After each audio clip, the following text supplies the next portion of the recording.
Ini pola interaksi masyarakat Wisma Lidah Kulon ini betul, tetapi kurang tepat. Tapi lebih tepat itu ketika Venda menampilkan fenomenologi dengan metodenya kualitatif bertujuan menjelaskan judul digunakan. Tujuannya, mengapa kamu meneliti ini?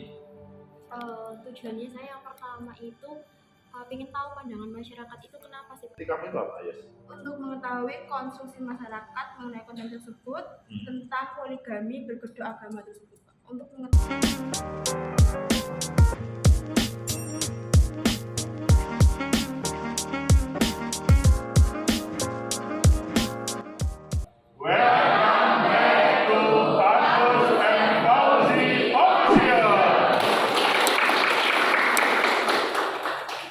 Hari ini kita sosiologi agama yang kedua.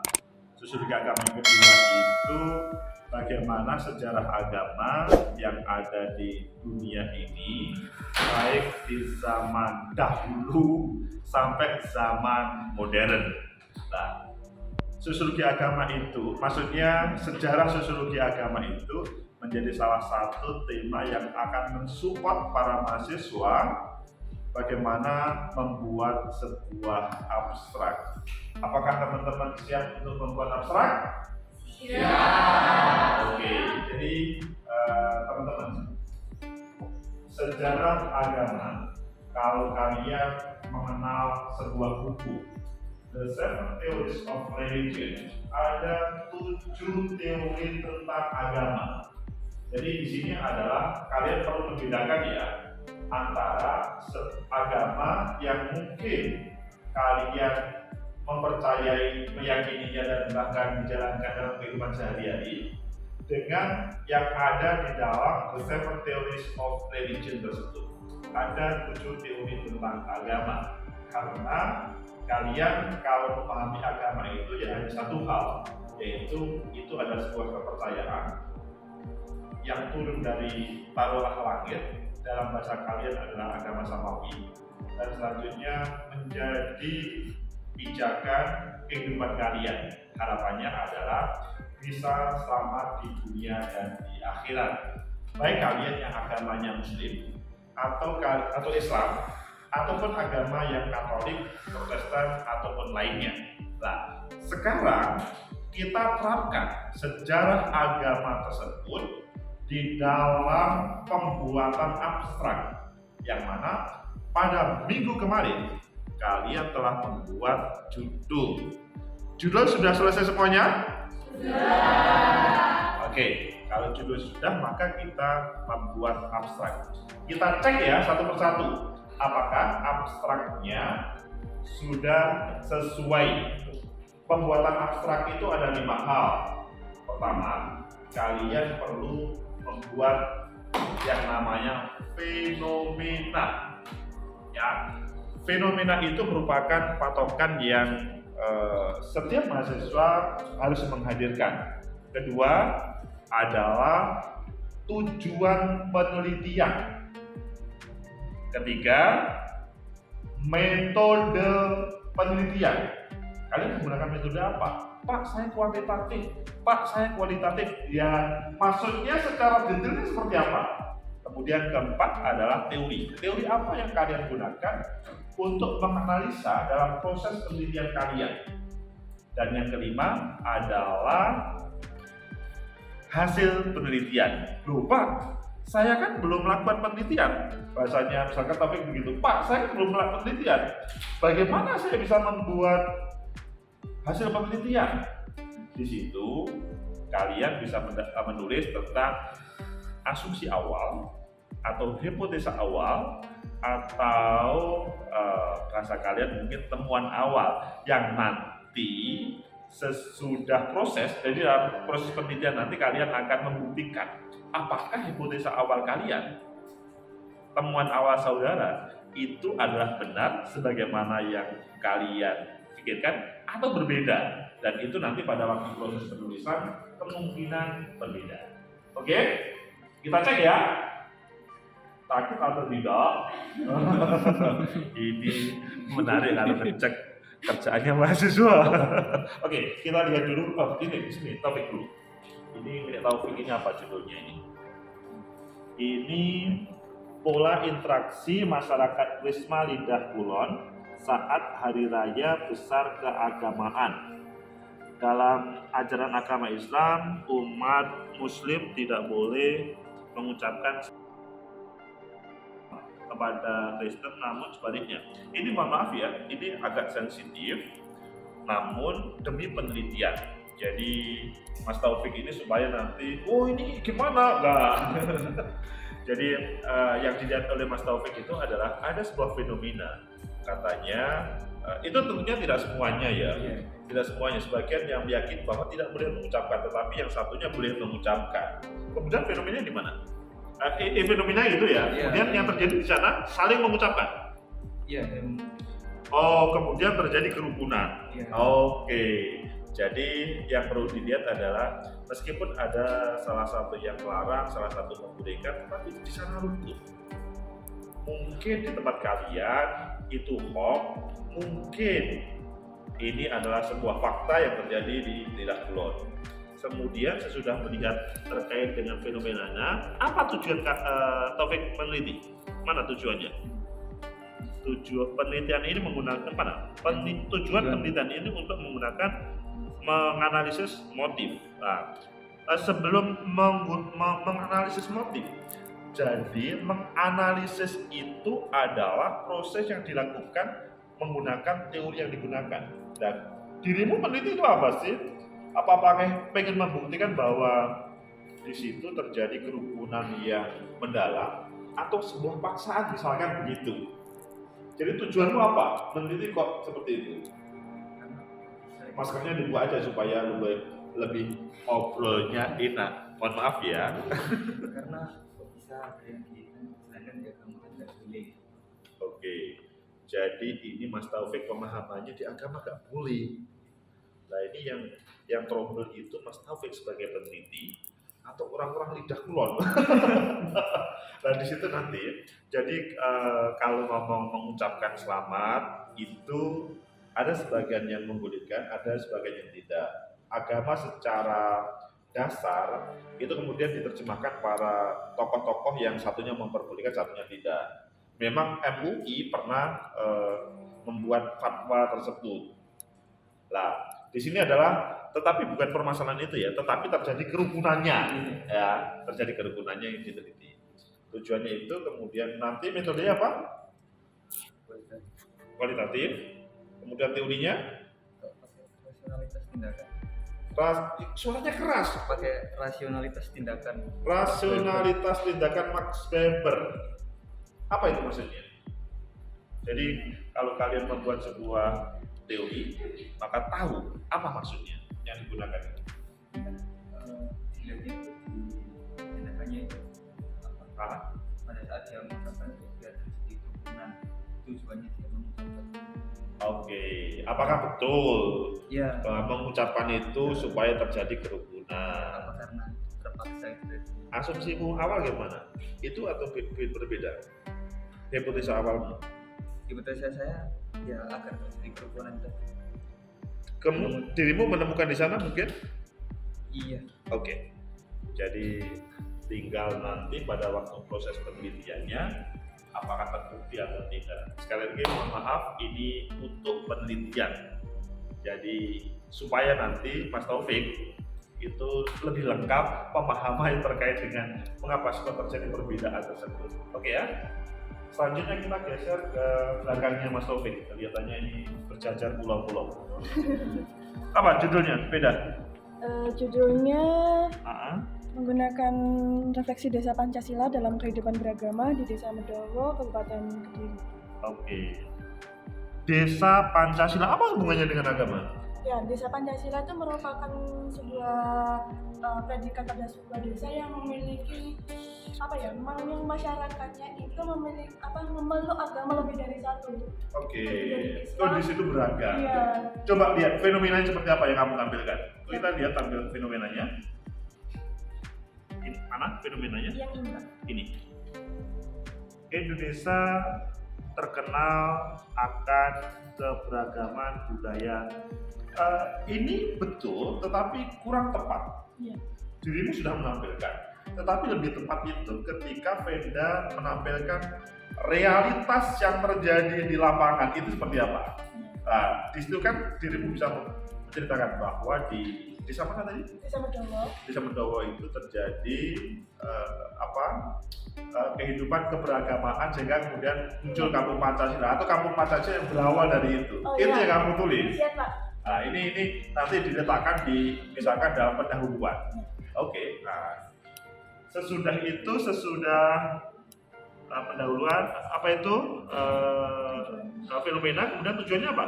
Tujuannya dari yang pertama itu yang mendeskripsikan keberagaman di Desa Medowo. Yang kedua mendeskripsikan dari budaya di salah satu desa tersebut terdapat budaya bersih desa. Itu Oke, yang sudah. menjadikan.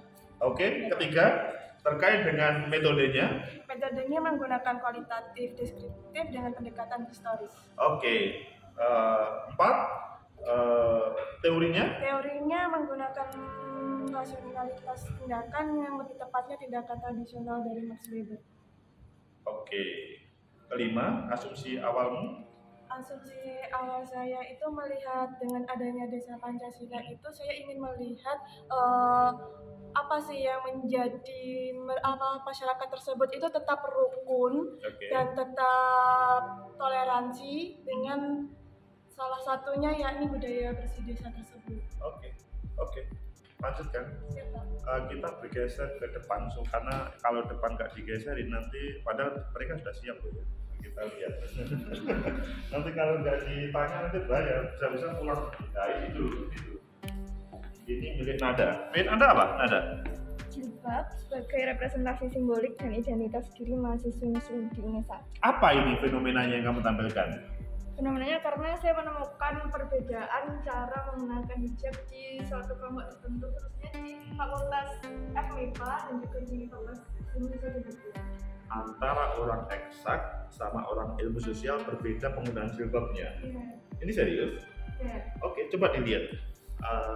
Jilbab yang dikenal sebagai pakaian ini boleh ditampilkan, tetapi nanti di pendahuluan aja. Dirimu langsung menampilkan terkait dengan fakta perbedaan antara mahasiswa jilbab yang digunakan oleh mahasiswa FMIPA sama ilmu sosial. Ya. Kemudian yang kedua tujuan penelitian apa? Penelitian ini menggunakan pendekatan fenomenologi dengan metodenya kualitatif, bertujuan menjelaskan jilbab yang digunakan ini representasi simbolik yang nantinya membentuk identitas suatu kelompok. Secara pribadi, kamu kok tertarik meneliti itu apa? Karena mungkin latar belakang dari kedua kelompok ini berbeda, Pak. Dirimu pengen tahu, Iya. membuktikan bahwa jilbab itu salah satu produk dari latar belakang yang berbeda itu. Iya. Itu ditulis di tujuan. Meskipun tadi metode sama teori sudah disampaikan, tujuan seakan-akan masuk di dalamnya, tetapi lebih spesifik itu tadi yang tadi kamu. Asumsi awalmu? Tentunya jilbab yang digunakan ini tentunya berkaitan dengan konsep teologis, tapi nantinya itu menghasilkan konformitas individu yang berbeda agar nantinya dapat diterima di lingkungan sosialnya masing-masing. Oke, itu yang perlu dibuktikan oleh Nada Ai Asmani. Perbedaan antara eksak sama ilmu sosial. Kita geser ke Femi. Femi, maskernya dibuka dong, tadi Nada lupa ini. Apa Femi? Saya meneliti tentang pandangan masyarakat terhadap akulturasi agama Islam dan budaya lokal. Studi kasusnya di Kompleks Makam Troloyo, Desa Sentonorejo, Kecamatan Trawulan, Kabupaten Mojokerto, Pak. Ini fenomenanya bagaimana fenomenanya? Ya, jadi di desa tersebut itu ada sebuah makam orang ya. famous leluhur ya, iya. Semuanya pasti paham lah. Iya. Syekh Jumadil Kubro. Ya, terus kemudian di situ juga di makam tersebut kan ada arsitektur ya gimana membedakan makam tersebut dengan makam-makam yang lain. Oke. Nah, kemudian saya ingin tahu gimana pandangan masyarakat tentang akulturasi agama Islam dan budaya. Lah dirimu tujuannya sudah, maksudnya mau menulis ini bagus, tapi meletakkan pada fenomena itu kurang tepat. Jadi kalau menampilkan masyarakat tentang akulturasi agama Islam dan budaya lokal, dan di situ bagaimana ditampilkan di dalam fenomena ini.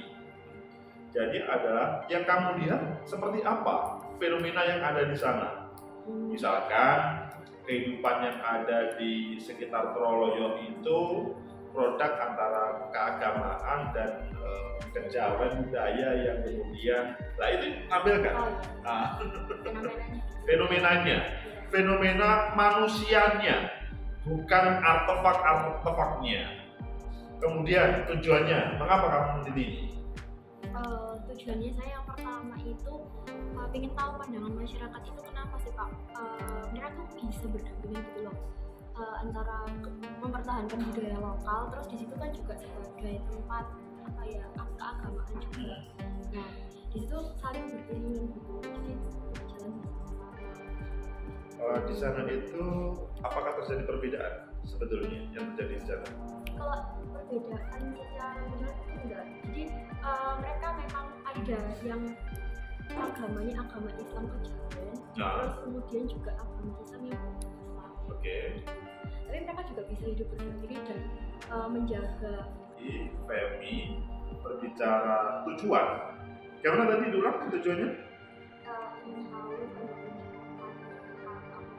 antara agama Islam dan budaya lokal yang Karena memang kalau kita ngomong Majapahit dahulu kan memang identik dengan agama Hindu atau bukan?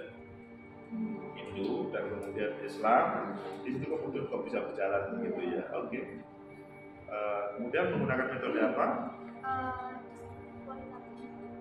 Kualitatif, deskriptif. Oh, akan menggambarkan yang terjadi di sana. Kemudian metodenya, teorinya, pakai konstruksi sosial. Oke. Kemudian asumsi awal. Pembahasan awal saya bahwasanya di sana itu ada sebuah proses konflik sosial. Suaranya keras ini supaya Oh suaranya. iya Pak. Jadi di sana ada sebuah proses konflik sosial yang menimbulkan terjadinya akulturasi kebudayaan antara Islam, agama Islam dan budaya lokal di desa Sembalamuju.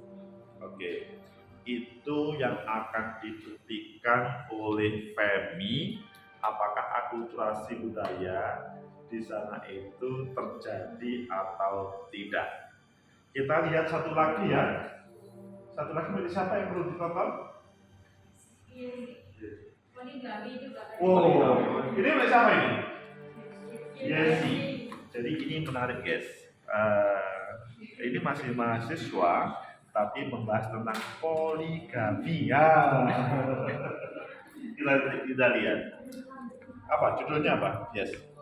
Konstruksi masyarakat tentang konten YouTube Gita Agatha kasus poligami berkedok agama. Ini yang kamu pengen tampilkan di abstrak. Pertama fenomenanya gimana? Fenomena tentang poligami itu sendiri, kan poligami itu merupakan pernikahan yang memiliki 2 istri atau lebih. Terus latar belakangnya itu banyak kan Pak, kayak ada dasar Itu agama. adalah secara definitif poligami. Yang kamu lihat di dalam konten itu apa? Itu atas dasar ajaran agama atau hanya karena mengikuti alasan personal. Oke. Poligami tersebut. Maksudnya di konten itu Iya. terjadi poligami. Iya. Kemudian poligaminya gimana? Itu tuh ada kan yang diundang itu yang perempuan kan Pak istrinya. Aha. Suaminya itu Aha. berniat melakukan poligami Aha. tapi tidak izin dengan istri pertama. Oke. Istri pertama itu kayak sebenarnya tuh kalau izin pun sebenarnya mengizini dengan alasan misalnya kayak istri pertama tuh ada alasan tertentu kayak tidak bisa memberikan anak atau seperti apa gitu Pak. Yang terjadi adalah memberikan anak. Bisa. Iya bisa, tapi tidak izin. Nah dari konten itu menimbulkan kayak banyak komentar dari warga Net. net, ada yang setuju ada yang tidak seperti itu. Oke, jadi kalian meneliti tentang pro kontra. Iya. Kok bisa sih gitu. Pro kontranya itu kayaknya yang menarik. Iya. Mengapa sih masyarakat itu kok iya mereka ada yang setuju, ada yang tidak setuju. Dan tujuan meneliti kami itu apa ya? Untuk mengetahui konsumsi masyarakat mengenai konten tersebut tentang poligami berkedok agama tersebut, untuk mengetahui pro dan kontra. Pro dan kontra poligami atau menikah lebih dari satu dengan tema seakan-akan diperintah agama begitu ya? Iya, Pak. Oke. Apakah betul itu berkedok agama? Kemudian metodemu? Menggunakan pendekatan kualitatif deskriptif. Oke. Kemudian teorinya? Menggunakan teori analisis framing yang dikemukakan oleh Robert M. Oke. Asumsi awalmu atau hipotesa awalmu Di bagaimana? awal banyak masyarakat terutama perempuan tidak setuju dengan adanya poligami dikarenakan Ini adalah sudah perspektif mereka. Sekarang adalah asumsi awalmu bahwa apakah netizen itu memang lebih banyak tidak setuju? lebih banyak perempuan tidak setuju dengan poligami tersebut dikarenakan laki-laki ingin berpoligami bukan karena mengikuti sunnah Nabi melainkan hanya mengikuti kebutuhan seksualnya. Nah, itu komentar yang ada di konten tersebut atau hasil penelitian dari yang lain? Dari konten YouTube tersebut. Oke, itu yang kamu akan buktikan secara framing apakah betul atau tidak komentar netizen tersebut. Gitu ya? Yes, oke. Jadi kita sudah mengupas ya tadi 5 abstrak milik teman-teman yang nantinya akan menjadi inspirasi bagi kelas A, B, dan C bagaimana membuat abstrak. Apakah teman-teman akan bertanya? Ada yang ditanyakan terkait dengan pembuatan abstrak ini? Bisa dipahami dari 5 contoh tadi?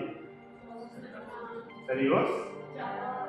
Kelihatannya kalimatnya gitu bergetar gitu guys. Oke, kalau memang sudah bisa dipahami, terima kasih. Nanti mungkin ditonton lagi di tayangan ini. Semoga kalian juga bisa lebih mendalami lagi.